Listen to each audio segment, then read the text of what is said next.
So we just got out of Terminator. Look, there she goes. She's fangirling. Here we go.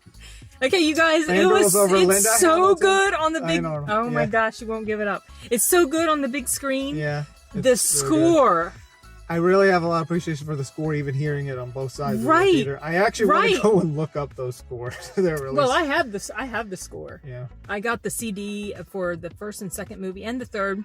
I noticed things in it, and I've seen this movie more times than I can count. Like 1,000. I used to listen to the audio of this movie when I would work. I recorded the audio and then I would listen to it at work. Little things like that you miss out on when you see something on the small screen. I've seen it only once, and this is my second time seeing it, except on the big screen, because I watched it before we saw Terminator Genesis.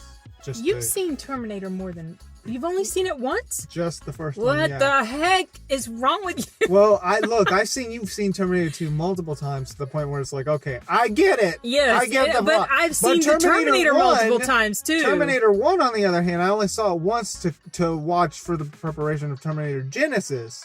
Oh my God. And this is my second time watching So you saw Terminator 2... Did you see... Okay, but you had seen it by the time we saw it. We watched Terminator 2 on the big screen. But you'd already seen Terminator 2. Yeah. This was 2015 when I saw it. What I was getting ready to say was... This is my second time. Little things that you can't pick up on the small screen, and I'll give you an example. When he's walking around, when he gets the clothes from that guy, and then at the very beginning, Arnold's character, and then later when he's walking around different places, like when he goes to kill the first Sarah Connor, when he's walking here and there and whatever, you could hear the jangle of his boots or whatever was on his boots, like maybe some chains or something metallic. When he's walking, you can hear the tap of that or the clank of it. I never heard that before.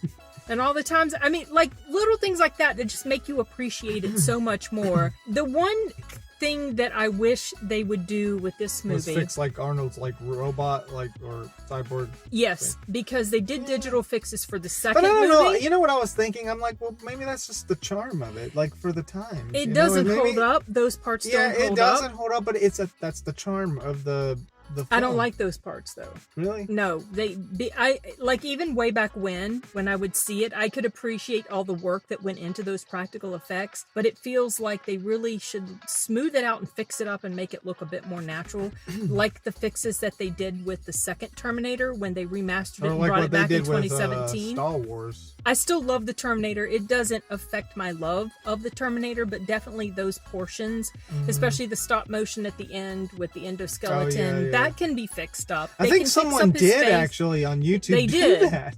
Anyway, it came back for only one night. I don't know if it's going to come back again at any point this year, but if it does, and if you guys have never seen it on the big screen, or if it's been eons since you saw it the first time, I highly recommend watching this on the big screen. It was a phenomenal experience. I loved every moment of it. Of course, you're such a fan.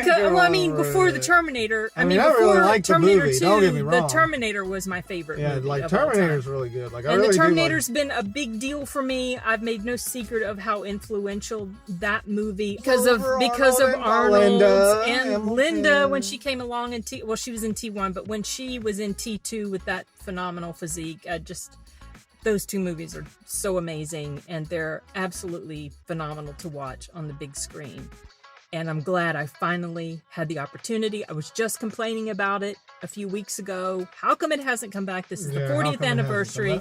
And then just within a day or two after I was complaining about it, I get this email from Cinemark saying they're bringing back 40-year-old They're bringing back a handful of these movies from 1984. They're playing Gremlins, Footloose, Indiana Jones and the Temple of Doom. I Terminator. wanted to go see Gremlins, but I'm not going to be able to because I'll be live streaming with Sound Booth Theater.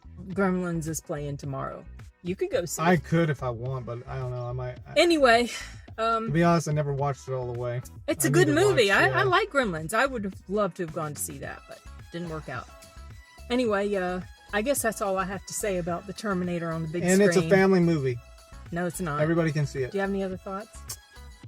Well, like I was telling you before we started, just how 80s it is. It's very 80s. How I recently watched this anime that came out a year after, and it was extremely 80s. Well, everything in the 80s was pretty 80s. Yeah, but just watching Terminator's like, my gosh, I'm getting the same vibe with it. It's just so this good. anime is so 80s, but then you watch a movie, it's like, oh my gosh, that's even more 80s. This is the type of storytelling I would love James Cameron to get back to. It's funny because wasn't he kind of poor when he made these movies? Or when I don't know. He had made some movies before this, but this one was the one that really established him. I mean, the direction here is yeah. I mean, I do like the excellent. technical aspects. Little tiny details, like when her roommate is getting shot and it's showing her hand convulse as she's getting shot.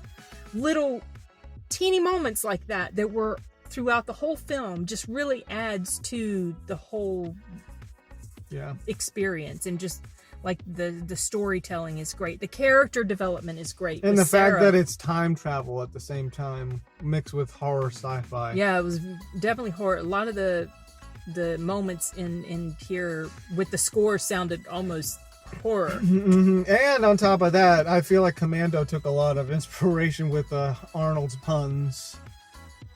I don't know, because like I said, in Commando he said the same thing as he did in here. Wrong. Well, anyway, Arnold but no, did. it's funny because he kills a guy with a shotgun and he says it.